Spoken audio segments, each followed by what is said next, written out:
I was 19 when my mother threw me out like garbage. Not metaphorically. She literally made me pack my belongings into 2 black trash bags and drag them to the curb herself.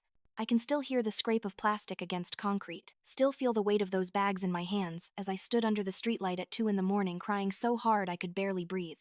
"You're too old to be a burden," she had said, her face twisted with disgust. "Get out, go be someone else's problem."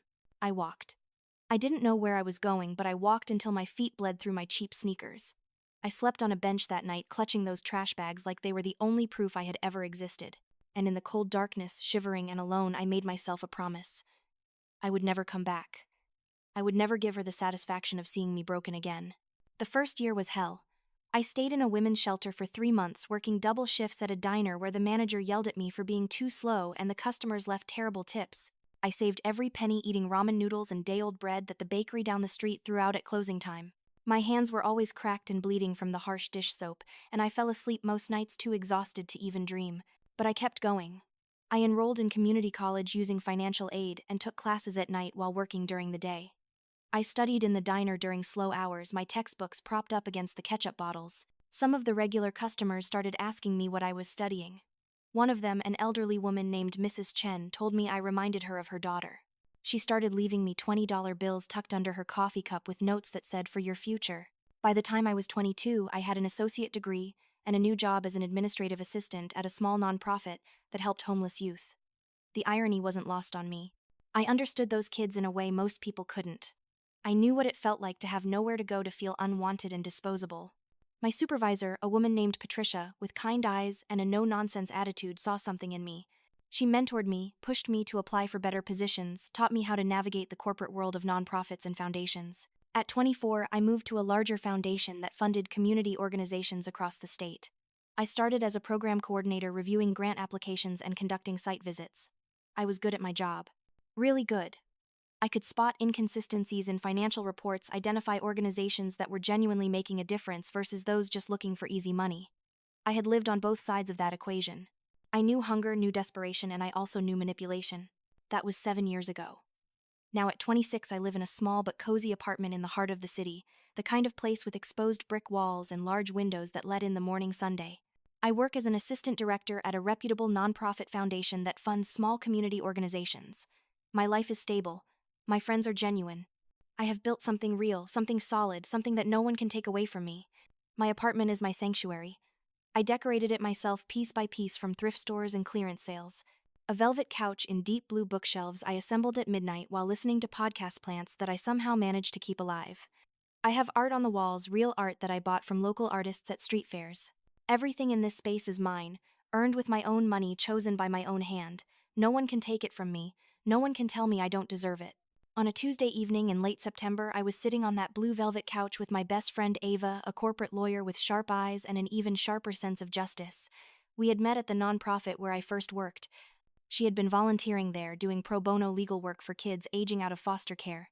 We bonded over terrible coffee and shared experiences of family dysfunction. Her parents had disowned her when she came out as bisexual. We understood each other's scars. We were drinking wine, a bottle of Pinot Noir that Ava had brought back from a conference in Napa, and talking about her latest case when she suddenly stopped mid-sentence and looked at me with that penetrating gaze she usually reserved for hostile witnesses. "Lane, when was the last time you talked to your mother?" I took a sip of wine, letting it sit on my tongue before swallowing. 7 years, 2 months, and 16 days. But who's counting? Ava didn't laugh. "You need to let it go. I know what she did to you was unforgivable, but carrying that anger around is only hurting you. Live in the present for once." I smiled, but it didn't reach my eyes. I am living in the present. The past is just a shadow that follows me around sometimes. Ava reached over and squeezed my hand, her rings cold against my skin. "Shadows can't hurt you unless you let them." I wanted to believe her. I really did. But some shadows have teeth.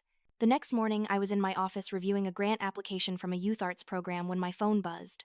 A Facebook message from Madison, a distant cousin I hadn't spoken to since I was a teenager. We had been close once before everything fell apart. She used to sneak me snacks when Mara would forget to feed me as punishment for whatever imagined slight I had committed that day. The message was short and brutal. "Hey, Lane just wanted you to know that Aunt Mara has stage 2 cancer. She's going through chemo now. I thought you should know, even though I know things between you two are complicated. She's been asking about you." I stared at the screen for a long time, my hands trembling. The cursor blinked in the reply box, waiting. Mara. My mother. The woman who had told me I was worthless, who had thrown me away like trash. The woman who had crushed every ounce of self-worth I had ever tried to build. And now she was sick. And apparently asking about me. That last part felt like a lie. Or a manipulation. Mara didn't ask about people unless she wanted something from them. I typed and deleted 3 different responses before finally settling on, "Thanks for letting me know." Neutral? Non-committal. Safe. But Madison replied immediately, "The funeral for her sister is this Saturday. I know you and Aunt Mara have history, but maybe this could be a chance to make peace. Life's too short, Lane." Aunt Helen. I had forgotten she existed. Helen had been the only member of Mara's family who had ever been kind to me, slipping me $20 bills at Christmas and asking about school like she actually cared about the answer. But Helen lived 3 states away, and I hadn't seen her since I was 15. Part of me wanted to delete the message and pretend I had never seen it. But another part of me, the part that still ached with old wounds, needed to know. Needed to see. Needed closure, perhaps, or maybe just confirmation that she was still the monster I remembered. Or maybe I needed to prove to myself that I had moved beyond her reach, that I could face her without falling apart. I called Ava during my lunch break. She answered on the first ring, probably between depositions. "I need your honest opinion," I said without preamble. "If someone who destroyed you was dying, would you go see them?" There was a long pause. "Is this about your mother? She has cancer. Stage 2. And apparently she's been asking about me, which I'm 99% sure is bullshit, but there's a family funeral this weekend and I'm thinking about going. Lane, honey, I can't tell you what to do here. But I can tell you this: if you go for yourself, not for her. Don't go hoping for an apology or a reconciliation. People like that don't change. They just get better at manipulation when they think they're running out of time." She was right. I knew she was right. But I still bought a bus ticket for Saturday morning. So I made a decision. I would go back. The bus ride to my old town took 6 hours. I wore an old blazer that I had bought at a thrift store years ago, but I had it dry cleaned and pressed until it looked almost new. Underneath, I wore a simple black dress and the pearl earrings that Mrs. Chen had given me when I graduated with my bachelor's degree. She had saved them for her daughter, but her daughter had died in a car accident 20 years ago. "You're my daughter now," she had said, pressing them into my palm. "Wear them when you need to feel strong." I needed to feel strong now. The bus pulled into the station at 2 in the afternoon. The town looked exactly the same and completely different all at once. The movie theater where I had gotten my first job was now a vape shop. The library where I had spent countless hours hiding from Mara was being renovated, covered in scaffolding and construction tape. But the streets were the same, the houses were the same, and the memories came flooding back with such force that I had to sit down on a bench outside the station and remember how to breathe. I had 90 minutes before the funeral. I could go to a coffee shop, kill time, show up at the funeral home, and leave without ever going to the house. That would be the smart thing to do. The safe thing. But I wanted to see the house. I needed to see it. To prove to myself that it was just a house, just a place, nothing more. That it had no power over me anymore. The walk took 20 minutes. The neighborhood had declined. More houses had peeling paint, more lawns were overgrown. The house where I grew up looked smaller than I remembered. The paint was a sickly yellow instead of the white. I remembered cracked and blistering in the afternoon. Sunday, the lawn was overgrown with weeds, and someone had left a broken lawn chair on its side by the front steps. I stood at the end of the driveway for a long moment, my heart pounding in my chest. I could still leave. I should leave. But before I could make that decision, the front door opened. Daniel, my stepfather, stood there in a stained undershirt and jeans that sat too low on his hips. He looked at me with the same contempt he had always shown, his lip curling in disgust. He had aged badly. His hair was thinner, his gut bigger, his face red and blotchy from what I suspected was too much drinking. Well, he said. "Look what the cat dragged in." I stepped forward, my heels clicking on the cracked concrete driveway. "Daniel, I'm here for the funeral. The funeral ain't till 4. "What are you doing here?" He looked me up and down with an expression I couldn't quite read. Disgust, yes, but also something like surprise. Maybe even a hint of uncertainty. I wanted to see the house. And to pay my respects to Mara before the service. He snorted. "Pay your respects? That's rich. You ain't paid respects to this family in 7 years. "I wasn't aware this family deserved my respect," I said, my voice steady. I walked past him into the house, not waiting for permission. The air was thick and suffocating heavy, with the smell of stale perfume and cigarette smoke. The living room was exactly as I remembered, frozen in time like a museum to dysfunction. The same floral couch with the cigarette burn on the left armrest. The same coffee table covered in magazines and empty beer cans. The same television playing some daytime talk show at too high volume. Tasha, my half-sister, was standing in front of a full-length mirror in the corner, adjusting a glittering black dress that probably cost more than my rent. She was 23 now, no longer the bratty teenager who used to steal my clothes and tell Mara lies about me for entertainment. But her eyes held the same cruelty. She looked at me in the mirror's reflection and laughed a sharp, cruel sound that I remembered from childhood. "Look at that," she said, not bothering to turn around. Something from the gutter came crawling back. "Hello, Tasha," I said calmly. "I'm sorry about Aunt Helen." "Are you?" She turned now, one hand on her hip, looking me up and down with exaggerated slowness. "Because last I heard you were too good for this family. Too good to even send a Christmas card. I didn't know I was expected to maintain contact with people who threw me out of their home with my belongings in trash bags." "Oh, here we go," Tasha said, rolling her eyes dramatically. "The poor little victim routine. You know, Lane, some of us actually grew up and moved on with our lives. Some of us didn't spend 7 years nursing a grudge like it was a sick puppy." I didn't respond. There was no point. Tasha had always been Mara's favorite, the golden child who could do no wrong. She had been raised to believe that cruelty was strength and that compassion was weakness. Arguing with her would be like arguing with a mirror that only reflected Mara's values. And then I saw her. Mara. My mother. She emerged from the hallway that led to the bedrooms, moving slowly, but with that same rigid posture she had always maintained. She was thinner than I remembered, her face gaunt and pale, her cheekbones sharp enough to cut. But her eyes were still sharp as knives, still full of that cold calculation I knew so well. And she was wearing a sequin dress. Not a simple black dress appropriate for a funeral, not comfortable clothes for someone going through chemotherapy, but a floor-length dress covered in silver sequins that caught the light with every movement. It was completely inappropriate, absurdly out of place, and so quintessentially Mara that I almost laughed. She stopped when she saw me, her hand going to her throat in an exaggerated gesture of surprise. "Lane," she said, my name dripping with false sweetness. "What a surprise. I wasn't expecting you. Madison told me about the funeral. And about your diagnosis. I came to pay my respects." Mara's eyes narrowed slightly, studying me the way a scientist might study a particularly interesting insect. "How thoughtful of you. Though I notice you didn't call. Didn't text. Just showed up unannounced. I didn't think I would be welcome to call. And yet you thought you would be welcome to show up." She moved closer and I caught the scent of her perfume, the same overpowering floral scent she had always worn. It made my stomach turn. "Tell me, Lane, what exactly are you hoping to accomplish here?" "Looking for forgiveness. Closure. A deathbed reconciliation." I opened my arms instinctively, moving toward her, the way a daughter should move toward her mother. It was automatic, a reflex born from some deep place that still remembered what it felt like to be a child who wanted to be held. For just a moment I thought maybe this could be different. Maybe illness had changed her. Maybe she was scared and lonely, and ready to let go of old grudges. But she stepped back as if I were diseased, one hand raised to ward me off. "Don't," she said sharply. "Don't wrinkle my dress with your poverty." The words hit me like a slap. I froze, my arms still outstretched, suddenly aware of how ridiculous I must look, how pathetic, how desperate. My hands dropped to my sides and I felt the weight of the small gift bag I was carrying, the lavender silk scarf inside that I had spent an hour picking out at a boutique downtown. Her favorite color. I had remembered.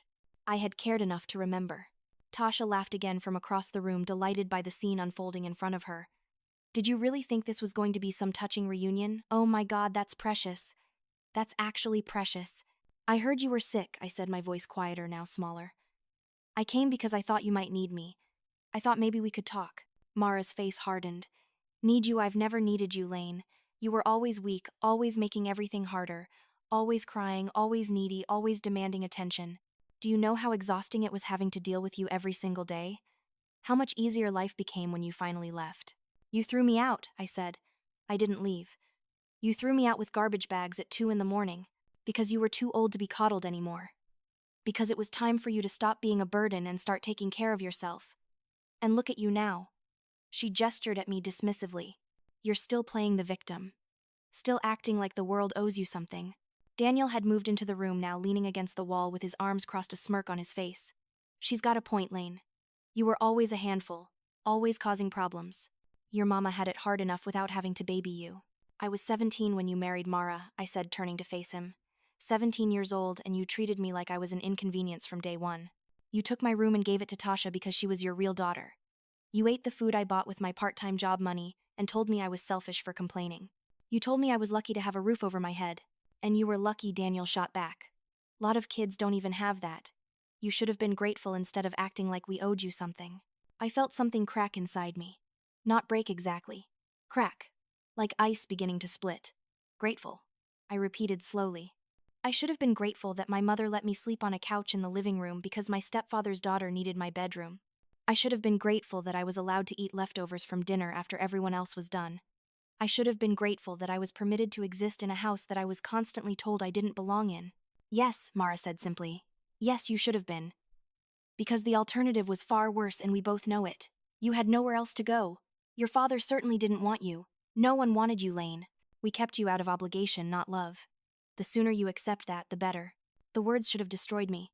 Should have reduced me to that sobbing 19-year-old girl with the trash bags. But instead, they did something else entirely. They crystallized something that had been forming in me for 7 years.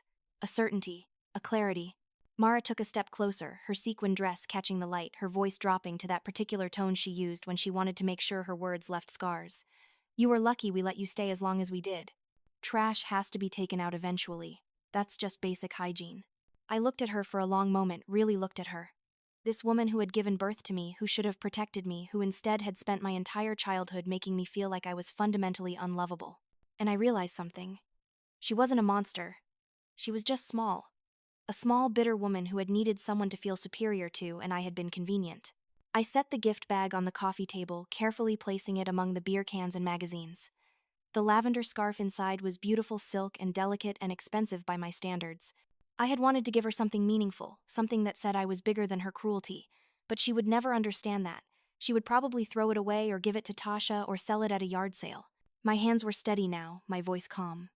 That's all I needed to hear, I said. That's all I needed to know. Mara's eyes narrowed with suspicion. What are you talking about? I came here thinking maybe you had changed. Maybe cancer had given you perspective. Maybe you were ready to admit that you had been cruel to a child who deserved better. But you haven't changed at all. You're exactly who you've always been. And now I know for certain that leaving was the best decision I ever made. Oh please, Tasha said. Don't act like you're some kind of success story. You're what working at some charity, living in some tiny apartment, that's not success, Lane. That's barely surviving. You're right, I said, turning to face her. I do work at a charity. I live in a small apartment. And I'm happier than I've ever been because I built that life myself. Everything I have I earned. No one handed it to me. No one told me I deserved it. I made it happen. Can you say the same? Tasha's face flushed red. How dare you?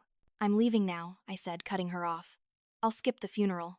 I don't think Aunt Helen would have wanted me to sit through a service with people who hate me. But before I go, I want you all to know something. For 7 years I've carried around this idea that maybe I was the problem. Maybe if I had been better, smarter, prettier, quieter, more grateful, you would have loved me. But I finally understand. It was never about me. You needed someone to punish, and I was there. That's all it ever was. I turned and walked toward the door. Daniel moved to block my path, but I stopped and looked up at him with such cold fury that he actually stepped back. Get out of my way, I said quietly. He moved. I walked out of that house down the cracked driveway past the broken lawn chair and the overgrown weeds. I walked to the corner, turned onto the main street, and kept walking. My heels clicked against the sidewalk in a steady rhythm that matched my heartbeat. I didn't run. I didn't cry. I walked with my head up and my shoulders back like I had every right to exist, to take up space, to matter. When I reached the bus station, I sat on that same bench outside and finally allowed myself to feel. Not sadness, not grief, rage. Pure white-hot rage that burned through me like a cleansing fire. I was done being the victim. I was done letting them make me feel small. From that moment on, something ignited inside me. A fire. A determination. I would not let them dismiss me. Not anymore. I pulled out my phone and called Ava. She answered immediately. How did it go? She asked. Exactly as you predicted. She hasn't changed at all. They haven't changed at all. I'm sorry, Lane. I know you were hoping. I wasn't hoping for anything, I interrupted. Actually, that's not true. I was hoping for closure and I got it. I got exactly what I needed. I know now with absolute certainty that cutting them out of my life was the right choice. There's no ambiguity anymore. No wondering if I gave up too easily or if I should have tried harder. They showed me exactly who they are. Good, Ava said firmly. Then come home. Come back to your actual life with people who actually appreciate you. I will. But first I have some things to take care of. I hung up and opened my laptop bag. I always traveled with my laptop, a habit from years of needing to work from anywhere. I connected to the bus station Wi-Fi and logged into my personal email. Then I started searching. I wanted to know everything. Everything Mara had done, everything Daniel had done, every lie they had told, and every person they had hurt. Not for revenge exactly, for information. Because information was power and I had been powerless for too long. I started with the basics: public records, court documents, financial filings. It took me 3 hours sitting in that bus station, but by the time my bus back to the city arrived, I had a folder on my laptop labeled Family History that was full of very interesting documents. Back in my apartment, I bought a new notebook, black leather with cream-colored pages. I opened it to the first page and created 3 lists. What they said I was, what I actually am, what they will lose next. Under what they said I was, I wrote burden, ungrateful, weak, worthless, lucky to be kept, trash. Under what I actually am, I wrote survivor, self-made, stronger than they will ever understand, worth more than they could ever see. Under what they will lose next, I left the page blank. For now, I spent the next week doing research. Real research, the kind I did for my job when I was vetting organizations for funding. I pulled every public record I could find. Property records, business licenses, tax liens, court filings, bankruptcy declarations. The more I dug, the more I found. And that's when I discovered it. The thing that changed everything.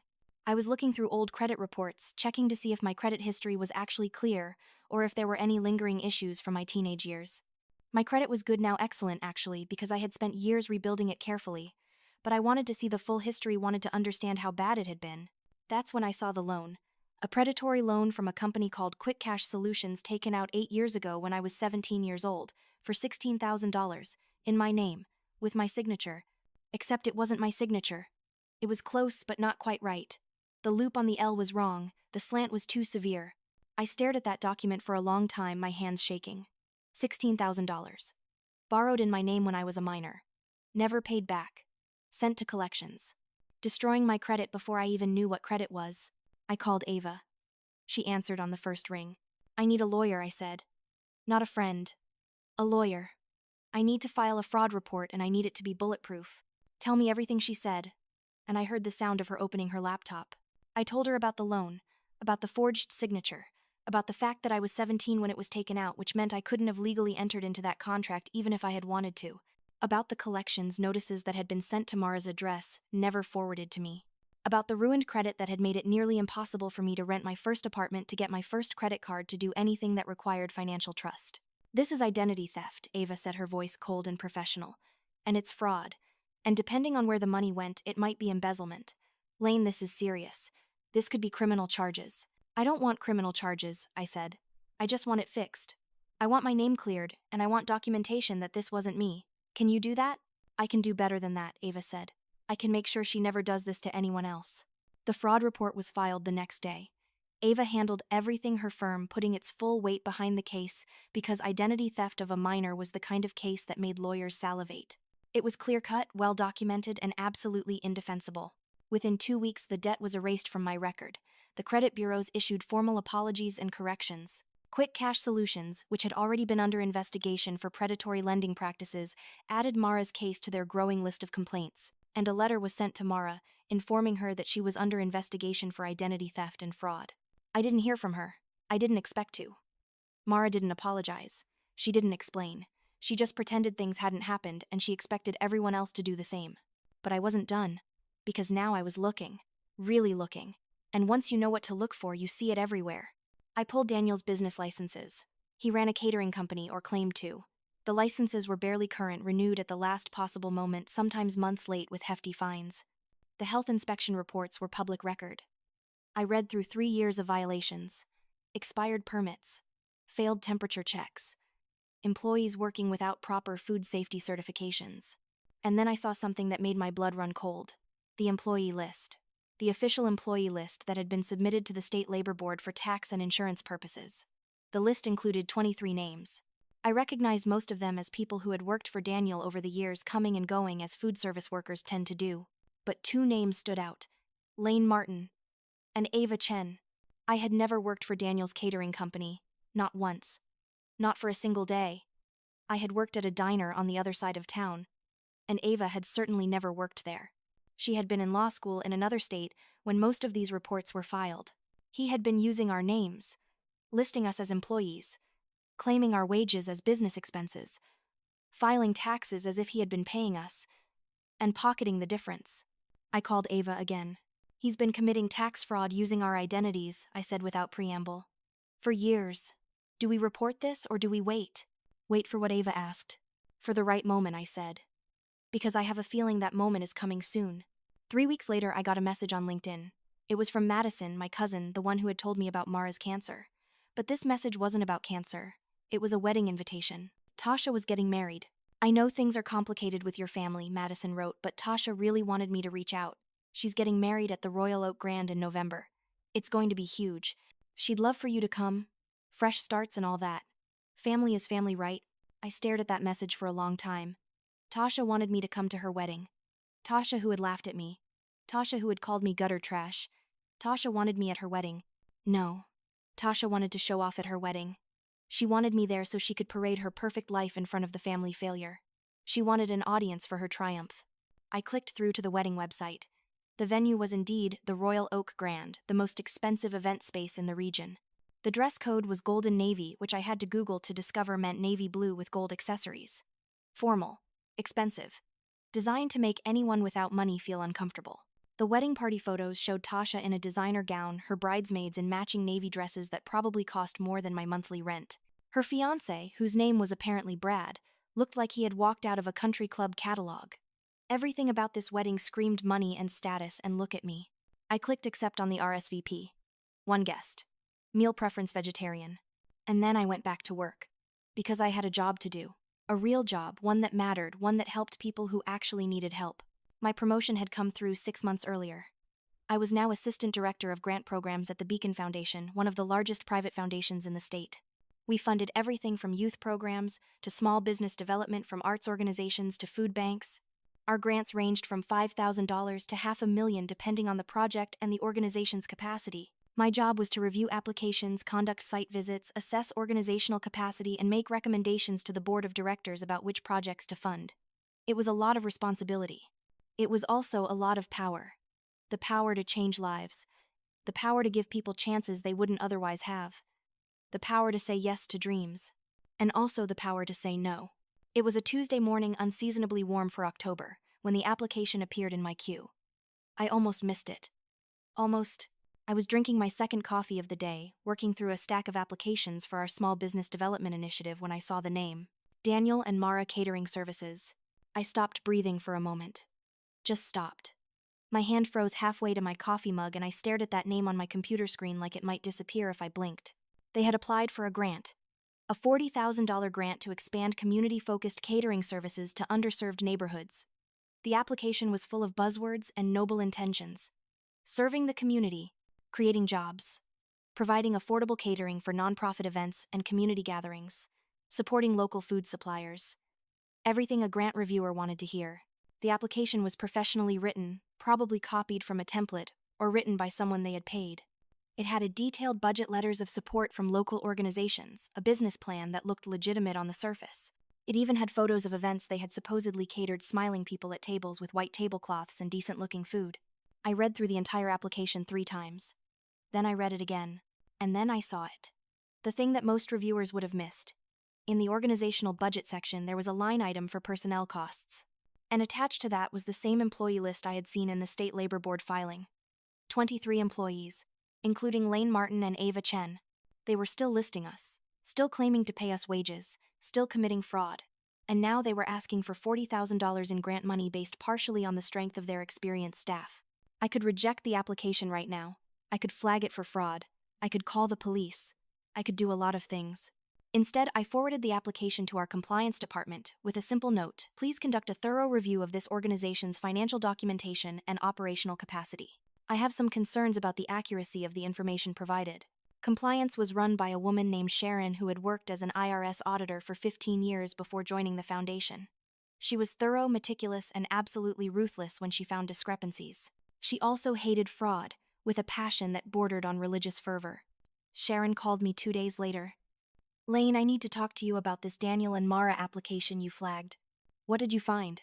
"What didn't I find?" Sharon laughed, but it wasn't a happy sound. "This is one of the worst applications I've seen in years.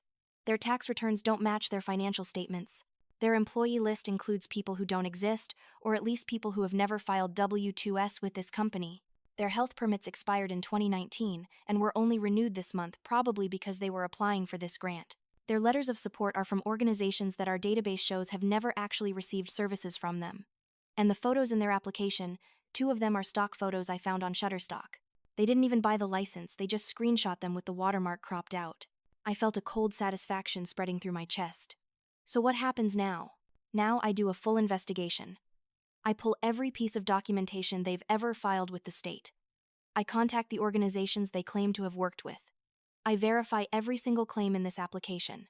And then I write a report that goes to the board, to the State Attorney General's office, and to the IRS if warranted. Lane, this isn't just a bad application. This is fraud. Systematic, intentional fraud. How long will the investigation take? With something this egregious? 2 weeks, maybe 3. I'll have a preliminary report by the end of the month. Do you know these people? I hesitated for just a moment.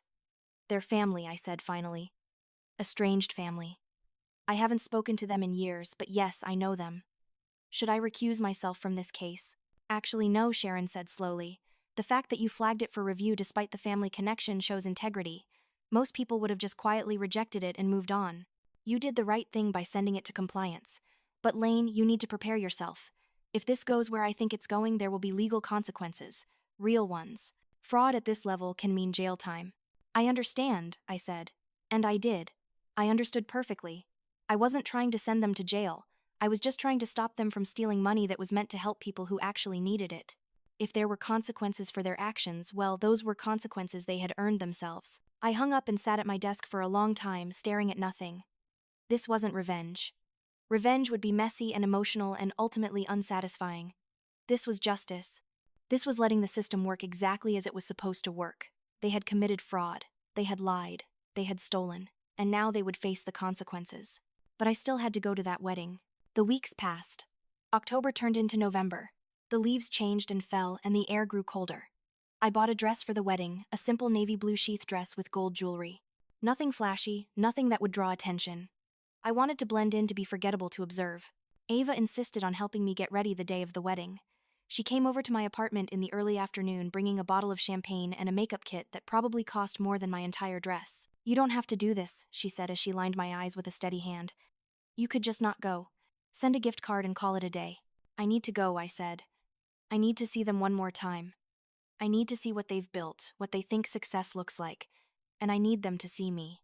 Not the broken 19-year-old they threw away, but the woman I am now. Just promise me you won't let them get to you. Don't let them make you feel small. I won't, I promised. I'm not small anymore. The Royal Oak Grand was exactly as pretentious as I expected. Valet parking, a red carpet entrance, crystal chandeliers visible through the front windows. I parked my own car in the public lot 3 blocks away and walked in my heels, my small clutch tucked under my arm. The rehearsal dinner was being held in one of the smaller ballrooms.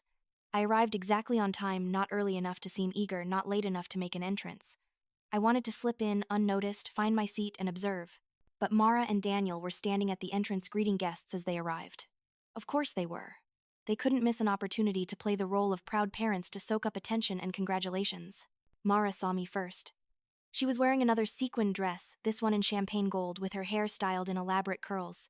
She looked better than she had when I saw her 2 months ago, healthier, somehow, though still too thin. The chemo must have been working, or maybe she was just good at hiding the effects. Her eyes widened when she saw me, genuine shock crossing her face before she could school it into something more neutral. Lane, she said, my name sharp in her mouth. You came. Tasha invited me, I said simply. Through Madison. I thought it would be rude not to attend. Daniel moved closer, his hand going to Mara's elbow in a gesture that looked protective but I knew was controlling. He looked me up and down with barely concealed hostility. I don't remember seeing your name on the list. I RSVP'd 3 weeks ago, I said calmly. Perhaps you don't check your responses very carefully. A flicker of something crossed Mara's face. Uncertainty, maybe. Or calculation.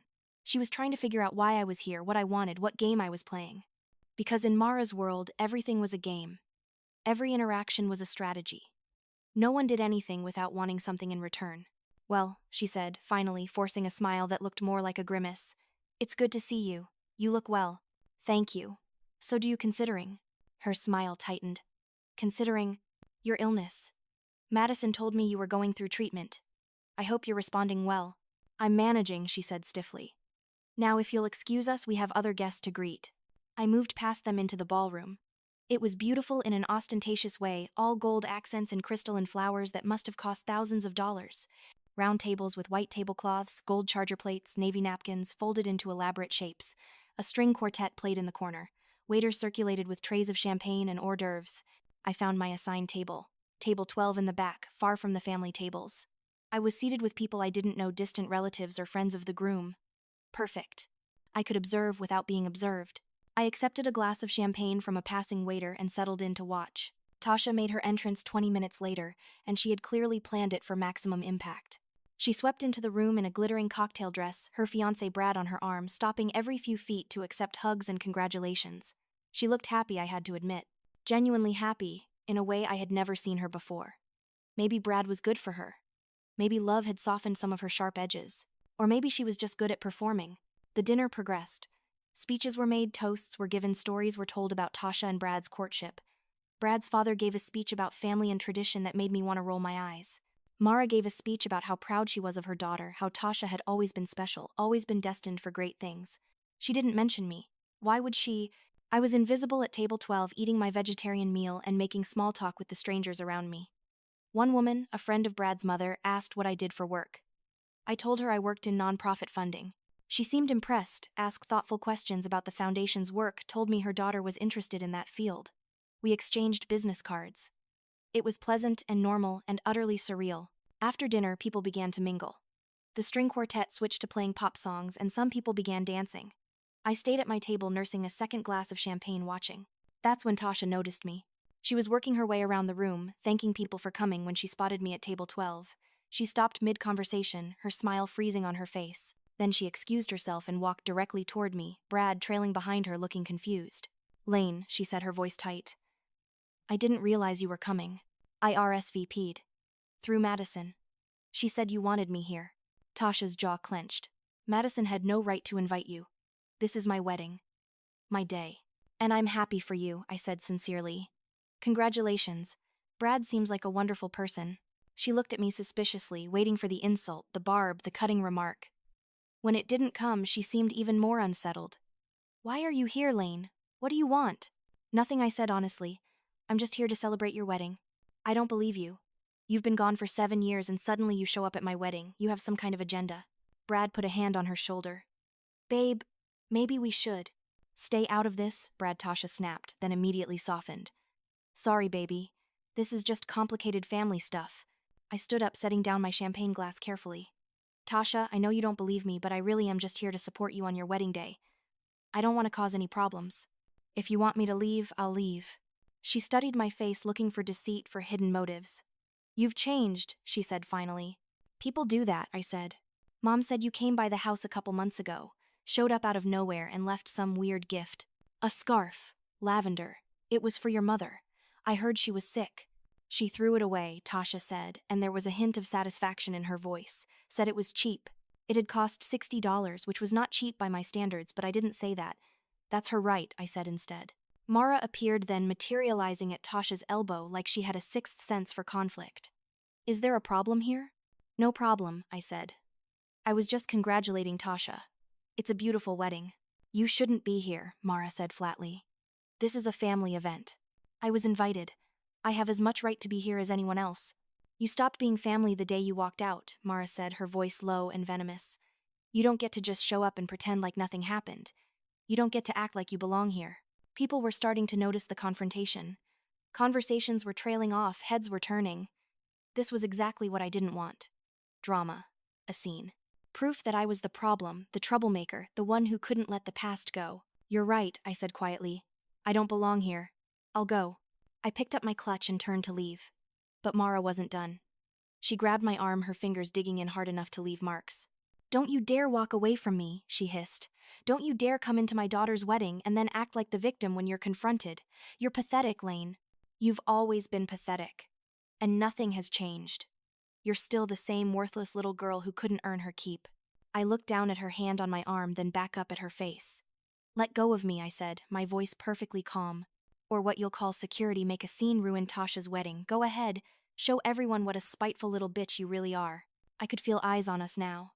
The entire ballroom had gone quiet. Even the string quartet had stopped playing. Everyone was watching, waiting to see what would happen next. I reached into my clutch with my free hand and pulled out an envelope. It was cream-colored, expensive paper sealed with a gold sticker. Inside was a single piece of paper folded precisely in thirds. "I came here to give Tasha a wedding gift," I said loud enough for everyone to hear. "But since you're here, maybe you should have it instead." I held out the envelope. Mara looked at it suspiciously but released my arm to take it. She opened it with quick, angry movements, unfolding the paper inside. I watched her face as she read. Watched the color drain from her cheeks. Watched her lips go white as she pressed them together. Watched her hands start to shake. It was the first page of the compliance investigation report. Not the full report, just the executive summary. The part that listed the findings in clear bureaucratic language. Tax fraud. Identity theft. Misrepresentation of services. Falsified employee records. Expired permits. The part that recommended denying the grant application and referring the case to state and federal authorities for criminal investigation. "What is this?" Mara whispered. "It's your grant application," I said. "The one you filed with the Beacon Foundation. The one where you listed me as an employee even though I've never worked a single day for your company. The one where you claim to have served organizations that have never heard of you. The one where you used stock photos and called them your own work. The one where you lied about everything." Tasha grabbed the paper from Mara's hands and read it. Her face went from confused to shocked to horrified in the space of seconds. "Mom, what the hell is this? You applied for a grant using Lane's name." "She works for the foundation," Mara said, her voice shaking with rage now. "She sabotaged our application. She did this on purpose because she's vindictive and petty, and she can't stand to see us succeed." "I didn't sabotage anything," I said calmly. "I forwarded your application to our compliance department for standard review. They're the ones who found all the discrepancies. They're the ones who discovered the fraud. I just did my job." "You lying little." Mara raised her hand, and for a moment I thought she might actually hit me in front of all these people. But Daniel was there, suddenly grabbing her wrist, pulling her back. "Not here," he muttered. "Not in front of everyone. Let me be very clear," I said, my voice carrying across the silent ballroom. "I came here tonight to give Tasha a gift and to wish her well on her wedding day. I have no interest in your business, your life, or your drama. But you need to understand something. I am not the same person I was 7 years ago. I am not weak. I am not worthless. And I am not someone you can use and abuse without consequences anymore. What happened to your grant application is what happens when you commit fraud. Those are the consequences of your own actions, not my revenge." I looked at Tasha, who was staring at me with an expression I couldn't read. Shock, maybe. Or something like respect. "I'm sorry your rehearsal dinner got disrupted," I said to her. "That wasn't my intention. I hope your wedding tomorrow is beautiful." I walked out of that ballroom with my head high and my back straight, aware that every single person in the room was watching me go. I walked through the crystal chandeliers and the marble floors and the pretentious elegance out into the cold November night. I walked the 3 blocks to my car in my heels, my arms wrapped around myself against the cold. And then I got in my car, locked the doors, and laughed. I laughed until tears streamed down my face, until my stomach hurt, until I couldn't breathe. Because it was done. It was finally done. I had faced them, stood up to them, refused to be diminished by them, and I had walked away intact. I didn't go to the wedding the next day. I didn't need to. I had said everything I needed to say. Instead, I spent Saturday at my apartment, reading a book and drinking tea and enjoying the silence. My phone rang 11 times with calls from unknown numbers. I ignored them all. There were text messages too, from Daniel and Tasha, and even from Mara's phone, though I suspected Daniel had written those. Angry messages calling me names, accusing me of ruining everything, demanding that I fix what I had broken. I deleted them without responding. On Monday morning, I went to work early. Sharon was already in her office, surrounded by stacks of files and legal pads covered in notes. "I heard you had an interesting weekend," she said when she saw me in her doorway. "News travels fast. Madison posted about the rehearsal dinner drama on Facebook. Apparently you made quite an impression." I winced. I didn't mean to cause a scene. I was just trying to leave quietly. "According to Madison, Mara grabbed you and wouldn't let you go. You defended yourself and left with dignity, while Mara had to be restrained from following you. That's not causing a scene, Lane. That's refusing to be a victim. What happens now?" "With the investigation." Sharon leaned back in her chair. "The full report goes to the board next week. Based on what I've found, I'm recommending we deny the grant application and refer the case to the State Attorney General and the IRS.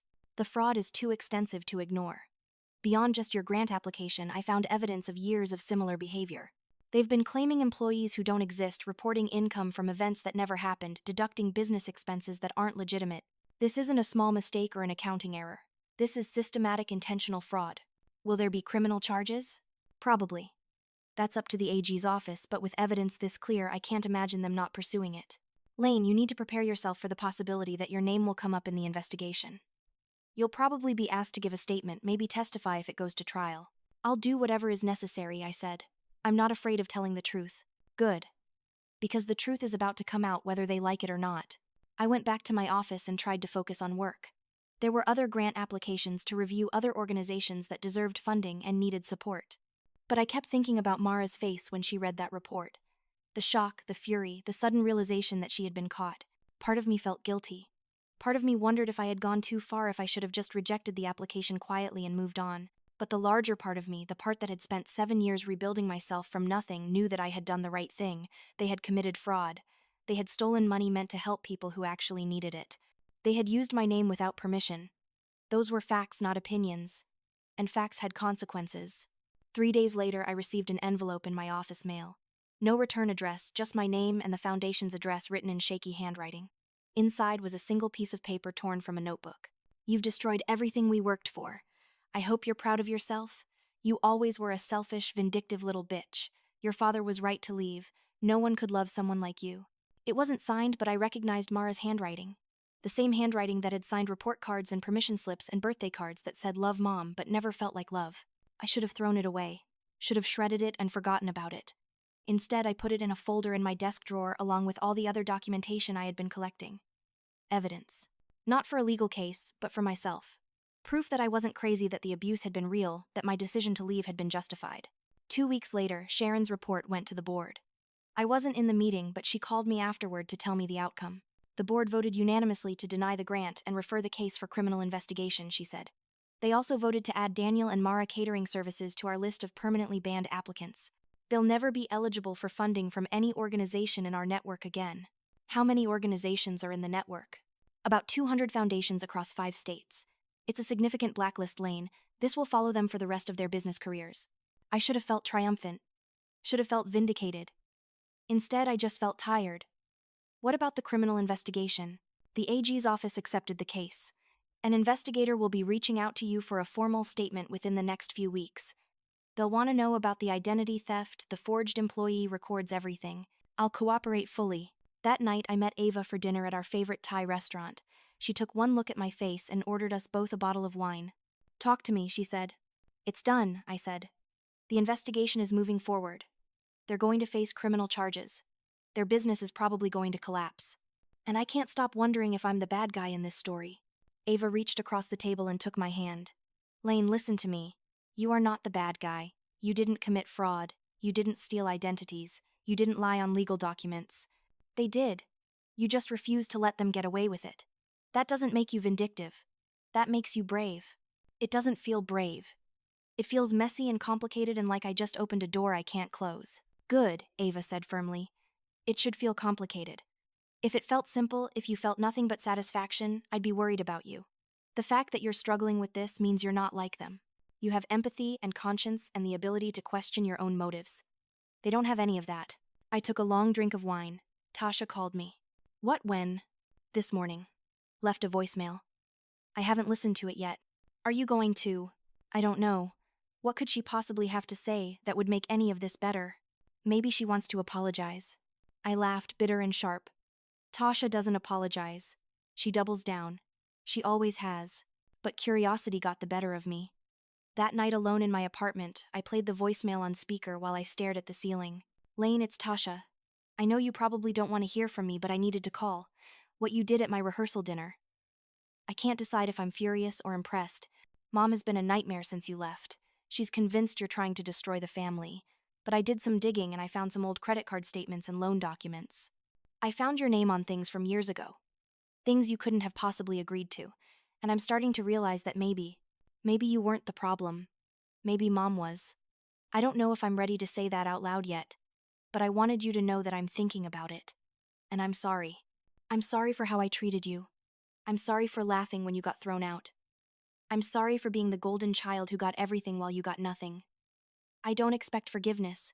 I just wanted you to know. The voicemail ended. I played it again. And then a third time. Tasha's voice was different than I remembered. Smaller, uncertain, almost vulnerable. I didn't call her back. I wasn't ready for that conversation yet. Maybe I never would be. But I saved the voicemail, added it to the folder of evidence in my desk drawer. Another piece of the puzzle, another fragment of truth. The weeks passed. Thanksgiving came and went. I spent it with Ava's family surrounded by warmth and laughter, and people who actually liked each other. Ava's mother, a tiny woman with steel in her spine, pulled me aside after dinner and said, "I heard what happened with your family. I'm proud of you for standing up for yourself." "I don't feel like I did anything special," I said. "I just told the truth." "That's the most special thing you can do," she said, squeezing my hand. In early December, I got a call from an investigator with the Attorney General's office. His name was Robert Chen, and he had the patient, methodical manner of someone who had spent years untangling complicated fraud cases. "Miss Martin, I'm calling about the complaint filed by the Beacon Foundation regarding Daniel and Mara Catering Services. We'd like to get a formal statement from you regarding the use of your identity on their employee records and loan applications. Of course, whatever you need. We found a pattern of behavior here that extends beyond just your case. There are at least 6 other individuals whose names were used fraudulently over a period of 8 years. Some of them were minors at the time. This is a significant criminal enterprise, Miss Martin. What happens now? Now we build a case. We gather evidence, interview witnesses, and present our findings to a grand jury. If they indict, which I believe they will, there will be a trial. You may be called to testify." "I understand. Miss Martin, I want you to know something. What you did took courage. A lot of people in your position would have just looked the other way, avoided the confrontation. You chose to stand up and tell the truth even though it meant facing people who had hurt you. That matters." After I hung up, I sat at my desk for a long time staring at nothing. Courage. Was that what this was? It didn't feel like courage. It felt like necessity. Like survival. Like refusing to let them write my story anymore. I opened my laptop and started a new document.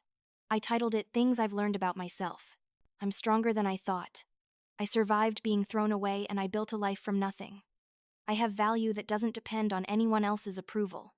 I can face my abusers without falling apart. I deserve respect, and I can demand it. The truth is more powerful than lies, even when the lies have been told for years. I am not responsible for other people's choices. I am only responsible for my own. Standing up for myself isn't revenge. It's self-respect. I saved the document and closed my laptop. Outside my window, snow was beginning to fall, the first snow of the season. The city looked clean and new, covered in white, full of possibility. Christmas approached. I decorated my apartment with lights and a small tree, bought presents for Ava and Mrs. Chen, and Patricia, my old supervisor who had become a mentor and friend. I volunteered at the Foundation's annual holiday party for the organizations we funded, watching kids from the youth programs we supported open gifts and eat cookies and laugh with genuine joy. This was what I had wanted to protect. This was why I had reported the fraud. Because that $40,000 grant they had requested could have funded a year of programming for 50 kids, could have kept a domestic violence shelter running for 6 months, could have provided job training for 20 formerly incarcerated individuals trying to rebuild their lives. They had wanted to steal that, had felt entitled to it, had believed they deserved it more than the people who actually needed it. On Christmas Eve, I received a letter. Not an email, an actual letter sent to my apartment. The return address was from a law firm I didn't recognize. Inside was a single-page letter on expensive letterhead. "Dear Miss Martin, we represent Daniel and Mara Catering Services in the matter currently under investigation by the State Attorney General's office. We are writing to request that you cease your cooperation with the investigation and withdraw any statements you have made. In exchange, our clients are prepared to offer you a settlement of $25,000 to resolve any claims you may have regarding the alleged misuse of your identity. We believe this is a fair and generous offer that would allow all parties to move forward without the expense and publicity of a trial. Please contact us at your earliest convenience to discuss this matter further." I read the letter 3 times, then took a photo of it and sent it to Ava with the message, "Is this legal?" She called me immediately. "That's witness tampering. Or at least borderline witness tampering. They're trying to buy your silence." I figured, what should I do? Forward the letter to Investigator Chen immediately. And whatever you do, don't respond to them directly. This is exactly the kind of thing prosecutors love to see. It shows consciousness of guilt. I sent the letter to Investigator Chen that night. He called me the next morning, Christmas Day. "Miss Martin, thank you for forwarding this. You made the right call. I'll be adding this to our evidence file. And just so you know, this just made our case significantly stronger." "How?" "Because innocent people don't try to pay off witnesses. This shows they know they're guilty and they're trying to make it go away. It's not going to work." After I hung up, I felt something shift inside me, a settling like a bone clicking back into place after being dislocated for years. They were afraid. Mara and Daniel, who had spent my entire childhood making me afraid, were now afraid of me.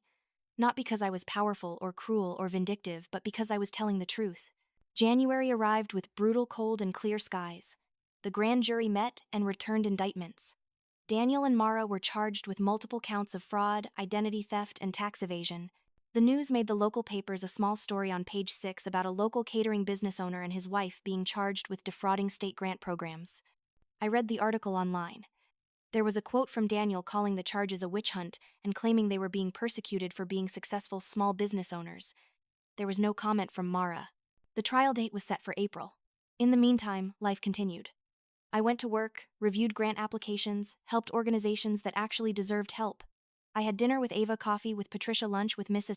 Chen, who had become something like a surrogate grandmother to me. In February, I received another phone call. This time from my biological father, Richard. A man I hadn't spoken to since I was 9 years old when he walked out and never came back. Lane, is this Lane Martin? Yes. Who is this? It's your father, Richard. I heard what's been happening with your mother and I thought maybe we should talk. I felt my jaw clench. After 17 years of silence, you want to talk now? I know I haven't been there for you. I know I made mistakes. But I heard about the trial and I thought maybe this was a chance for us to reconnect. For you to know your real family. My real family, I laughed, sharp and cold. You left when I was 9. You didn't pay child support. You didn't call on birthdays. You didn't show up for graduations.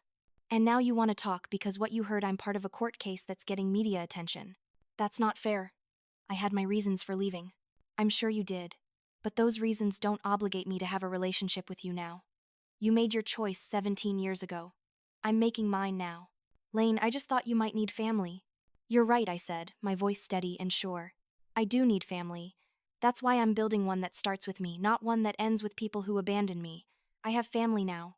People who chose me, who showed up for me, who loved me when I had nothing to offer them. You're not family. You're a stranger who shares some of my DNA. And I have no interest in changing that. You might regret this someday. The only thing I regret is that I didn't hang up on you sooner. Don't call this number again. I hung up and immediately blocked his number. My hands were shaking, but not with fear or sadness. With anger, yes, but also with something else. Pride, maybe. Or self-respect. I had set a boundary and enforced it without apologizing or explaining or justifying myself. That evening, I threw away the last remaining photo of me and my mother. It had been in a box under my bed along with other remnants of my childhood that I had been too sentimental to discard. But I didn't need it anymore. I didn't need proof that she had existed, that our relationship had been real. I knew the truth. I had survived it. That was enough. I changed my phone number the next day, giving the new one only to people I trusted. Ava, Patricia, Mrs. Chen, a few close friends from work. I moved to a new apartment too, a larger place with better light, more space, and blessed silence. A place where no one from my past knew how to find me. The new apartment had floor-to-ceiling windows that faced east, catching the morning Sunday. I set up my couch so I could sit and watch the light change, watch the city wake up. I bought new plants, hung new art, created a space that felt entirely mine. April arrived with rain and early flowers. The trial began on a Wednesday morning. I sat in the witness room waiting to be called, my hands folded in my lap. I was wearing a simple gray suit, professional and neutral. My statement was prepared, reviewed with the prosecutor twice to make sure every detail was accurate. When I was called to testify, I walked into the courtroom with my head up. Mara and Daniel sat at the defense table, both looking smaller than I remembered. Mara had lost more weight, her face hollow and drawn. Daniel looked angry, his jaw clenched, his hands fisted on the table. I didn't look at them as I was sworn in. I looked at the prosecutor, at the jury, at the judge. I told the truth. I described the loan taken out in my name when I was 17. I identified the forged signature. I explained that I had never worked for their catering company, had never given them permission to use my name on any documents. I described the night they threw me out, the years of rebuilding my credit, the discovery of the fraud when I reviewed their grant application. The defense attorney tried to make me seem vindictive during cross-examination. Isn't it true, Miss Martin, that you harbor significant resentment toward your mother? I have complicated feelings about my mother, I said calmly, but that doesn't change the facts. She used my identity without permission to obtain a loan and to falsify business records. Those are objective truths, not matters of opinion. But you work for the foundation that denied their grant. Doesn't that create a conflict of interest? I flagged the application for compliance review precisely because I knew them. I wanted an objective third party to assess the accuracy of their claims. I didn't deny the grant. The compliance department found the fraud and recommended denial based on their independent investigation. So you admit you targeted them. I admit I wanted to make sure their application was thoroughly vetted, which is my job. If their application had been accurate, it would have been approved. The fact that it wasn't approved is a consequence of their own dishonesty, not my bias. The attorney looked frustrated. I remained calm, answering every question with the same steady certainty. Because I was telling the truth. And the truth didn't need to be defended with anger or emotion. It just needed to be stated clearly.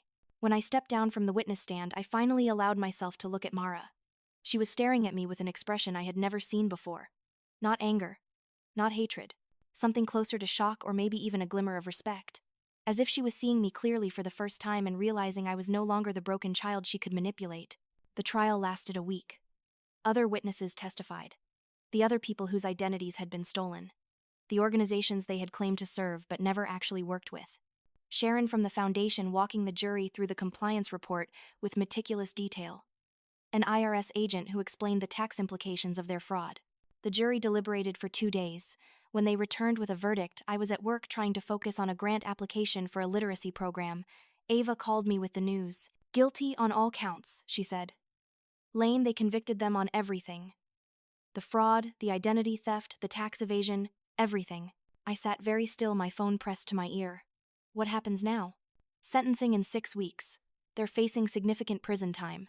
The prosecution is asking for 4 to 6 years. I should have felt victorious. Should have felt satisfied. Instead, I just felt empty. Ava, I need to tell you something. I don't feel good about this. That's normal. You're not a monster, Lane. You have empathy. Even for people who hurt you. That's what makes you better than them. But what if I went too far? What if I destroyed their lives over something that could have been handled differently? Lane, listen to me. You did not destroy their lives. They destroyed their own lives by committing fraud for years. You just refused to be complicit in it. There's a difference. A big difference. I wanted to believe her. I tried to believe her. But that night, lying in bed in my beautiful apartment with the floor-to-ceiling windows, I couldn't stop thinking about Mara's face in the courtroom. The shock. The realization. The defeat. 2 weeks later, I received a letter. Hand-delivered to the foundation's front desk in a plain manila envelope. Inside was a single sheet of paper handwritten in Mara's distinctive scrawl. Lane, I know you probably don't want to hear from me. I know I have no right to ask anything of you. But I'm writing to tell you something I should have said a long time ago. You were right. About everything. I was a terrible mother. I was cruel and manipulative, and I made you feel worthless because it made me feel powerful. I've spent my whole life trying to control people, trying to make them smaller so I could feel bigger, and it cost me everything. My business, my reputation, my freedom. But worse than that, it cost me my daughter. I'm going to prison. The sentencing is next week, and my lawyer says I should expect 4 to 5 years. Daniel will get even more, because he has prior convictions I didn't know about. Tasha isn't speaking to me. She's horrified by what I did, by who I really am underneath all the pretense. I'm alone and I deserve to be. I'm not asking for forgiveness. I don't deserve that. I'm just asking that you know I finally understand what I did to you, and I'm sorry. I'm so sorry for all of it. You deserved a mother who loved you unconditionally, who protected you, who made you feel safe. Instead, you got me.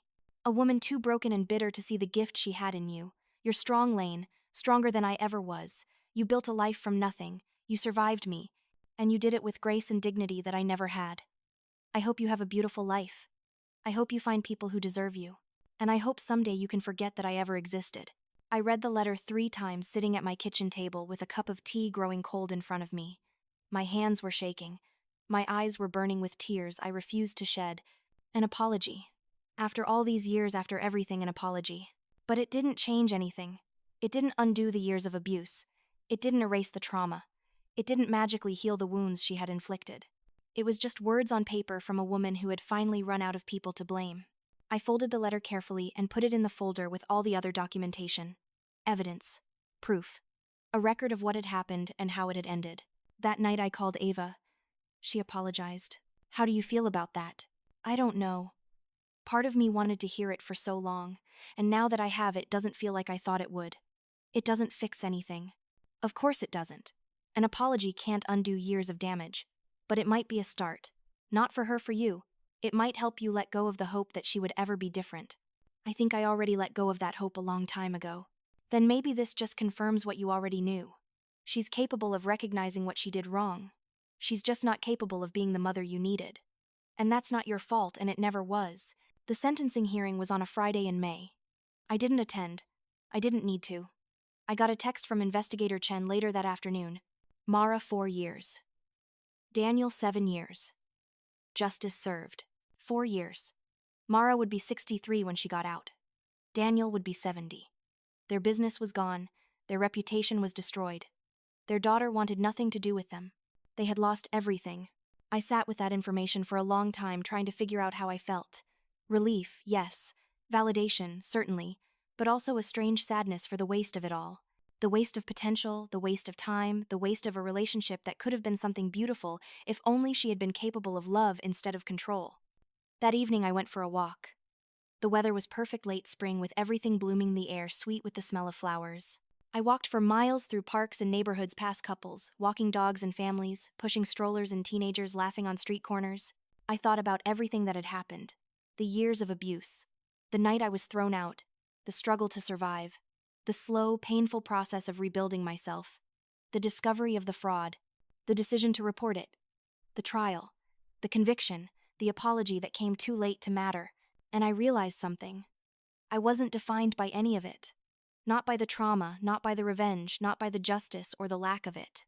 I was defined by the choices I made every single day to be better, to do better, to create a life worth living. I had survived. More than that, I had thrived. I had a career I was proud of.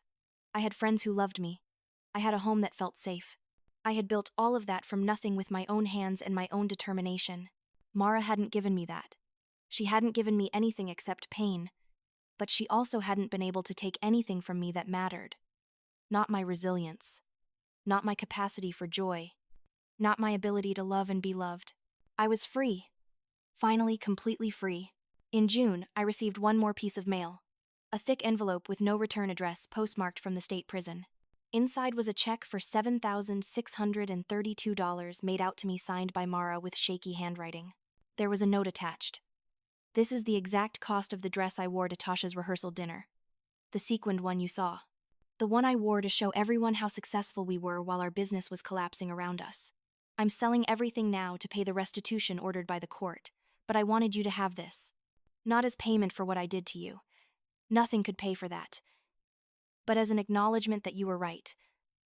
About me, about everything. This is your worth, Lane. But not in the way I meant it when I said you were worthless. This is your worth because you're worth more than any amount of money. You're worth more than I ever understood. Use it however you want, or don't use it at all. Just know that I finally see you. And I'm sorry I didn't see you sooner. On the back of the check, in that same shaky handwriting, were the words, "This is your worth. Hope it buys your pride." But that wasn't Mara's handwriting. That was Daniel's. Even from prison, even after losing everything, he couldn't resist one final dig, one final attempt to make me feel small. I stood there holding that check, reading those spiteful words, and I smiled. Because it didn't hurt. Because his opinion didn't matter. Because I knew my worth and it had nothing to do with money or dresses or his attempt to wound me one last time. I walked to the corner of my street, where a homeless teenager was sitting with a cardboard sign that read, "Anything helps. God bless."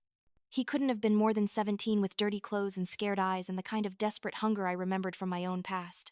I knelt down beside him, the check folded in my hand. "Hey," I said gently. "What's your name?" "Marcus," he said, eyeing me warily. "Marcus, I'm Lane. I want to give you something." I held out the check. "This is $7,000. It's enough for a security deposit on an apartment, first month's rent, some new clothes for job interviews, food for a few months while you get on your feet." He stared at the check like it might bite him. "Why would you do that? You don't even know me." "Because someone once told me that was all I was worth. And I spent years believing them. I don't want you to make the same mistake. This money doesn't define your worth. Nothing can do that except you. But maybe it can help you survive long enough to figure out who you really are." "I don't understand," he said, tears starting to form in his eyes. "You don't have to understand. Just take it. Cash it. Use it. Build something. Become someone. And someday when you're on the other side of this, when you're stable and safe and strong, remember this moment. Remember that someone saw you when you were invisible. And do the same for someone else." He took the check with trembling hands. "How do I even cash this? I don't have ID or a bank account." I pulled out my phone and typed quickly. "Here, this is the address of a nonprofit that helps homeless youth. They'll help you open a bank account, get an ID, find housing. Tell them Lane Martin sent you. They'll take care of you." "Why?" he asked again, his voice breaking. "Why are you doing this?" "Because someone once told me I was trash that needed to be thrown out. And I want to prove them wrong by showing that trash can turn into treasure. That broken things can be remade into something beautiful." That the people society throws away are often the ones who become the strongest, the most compassionate, the most real. I stood up, brushing off my knees. Good luck, Marcus. I believe in you. I walked away and never looked back. But I did smile. Because I had taken Daniel's final insult, his last attempt to make me feel worthless, and I had transformed it into hope for someone else. I had taken poison and turned it into medicine. That night I sat in my apartment with all the windows open, letting in the warm summer breeze. I pulled out that black leather notebook, the one with the 3 lists. I turned to the page titled "What They Will Lose Next." I had left it blank all these months. But now I knew what to write. Nothing. They will lose nothing else because I'm done keeping score. They've lost their freedom, their reputation, their daughter's respect, their business, their illusion of success. They've lost enough. And I've gained everything that matters. My self-respect, my freedom, my peace, my future. The game is over. I won. Not because they lost, but because I chose to stop playing. I closed the notebook and put it away in a drawer. I wouldn't need it anymore. Months passed. Summer turned to fall. I was promoted again at work, this time to director of grant programs. I hired 2 new program officers to help handle the increasing number of applications. One of them was a young woman named Sarah who had been in foster care, who understood what it meant to fight for every opportunity. I mentored her the way Patricia had mentored me. I went on dates, some good, some terrible, all of them teaching me something about what I wanted and who I was. I learned that I could trust people again, slowly, carefully, with boundaries that protected me while still allowing connection. I bought a piano and started taking lessons, something I had always wanted to do as a child but never had the chance. My fingers were clumsy at first, but gradually I learned. Gradually, I created music where before there had been only silence. Ava got engaged to a wonderful woman named Jennifer, who made her laugh and challenged her and loved her fiercely. I stood beside her as her maid of honor, crying happy tears as they exchanged vows. This was what family looked like. This was what love looked like. Not perfect, not easy, but real and chosen and true. In December, I received a Christmas card from Tasha. It was a photo of her and Brad with a baby, a little girl with dark hair and a toothless smile. Inside, Tasha had written, "Her name is Helen after Aunt Helen, and her middle name is Lane after the aunt who taught me what real strength looks like. I hope you'll meet her someday. If you're willing, no pressure. Just hope. Merry Christmas, Tasha." I put the card on my refrigerator. I didn't call or write back, not yet. But I didn't throw it away either. Because maybe someday I would be ready. Maybe someday there would be room in my life for a relationship with Tasha. A relationship built on honesty instead of hierarchy, on mutual respect instead of cruelty. Or maybe not. Either way, I was okay. 1 year after the trial, I received a letter from the prison. Not from Mara, but about her. She had been diagnosed with stage 4 cancer. The chemo wasn't working. She had maybe 6 months. The prison chaplain had written to ask if I would consider visiting. "Your mother speaks of you often. She carries significant regret. I believe it would bring her peace to see you one final time." I sat with that letter for 3 days, reading it over and over, trying to decide what to do. Part of me wanted to go, wanted to offer forgiveness, wanted to be the bigger person. Part of me wanted to tell them all to go to hell, that I owed her nothing, that she had made her choices, and now she had to live with them. In the end, I wrote back to the chaplain. "Thank you for reaching out. I appreciate you thinking of me. But I won't be visiting. My mother had many opportunities to be a part of my life, to build a relationship based on love and respect. She chose differently every single time. I hope she finds peace. I hope her remaining months are as comfortable as possible, but I've spent enough of my life trying to earn love from people who were incapable of giving it. I'm done. Please tell her I forgive her, not for her sake but for mine. Tell her I hope she forgives herself. But tell her I won't be coming. Some doors once closed stay closed." I sent the letter and felt no guilt. I had offered what I could offer. Distance and forgiveness. That was enough. More than enough. Mara died 4 months later. I learned about it from Madison, who sent me a gentle message asking if I wanted to attend the funeral. I declined. I sent flowers instead. A simple arrangement of lavender. The card read, "You gave me life. I gave you grace. We're even now. Rest in peace." I didn't cry. I had done all my crying years ago. Instead, I felt a strange sense of completion. The story was over. Not with a dramatic reconciliation or a moment of perfect closure, but with a quiet acknowledgement that some relationships are meant to end. Some people are meant to be loved from a distance, or not at all. I was 32 when I finally felt completely free. 6 years had passed since that night at Tasha's rehearsal dinner. 6 years of healing, of growing, of becoming someone I actually liked. I was sitting in my apartment on a Sunday morning, drinking coffee and reading the newspaper when I realized something. I hadn't thought about Mara in weeks. She no longer lived in my head, no longer colored every decision I made. She was just a person I used to know, a painful chapter in a much longer story. I was more than my trauma. I was more than my survival. I was Lane Martin, director of grant programs, pianist, friend, mentor, daughter to the family I had chosen, aunt to a niece named after me who I still hadn't met but maybe someday would. I was whole. Not despite what had happened to me, not because of what had happened to me, but separate from it entirely. The abuse was something that had happened. The recovery was something I had chosen. And the life I had now was something I had built with my own hands, brick by brick, day by day. Let those who treat you like poverty rot in their own luxury. Because I am not poor, I am rich in everything they will never have: self-respect, memory, and the ability to walk away without falling apart. Let them keep their dresses clean. I will keep my soul intact.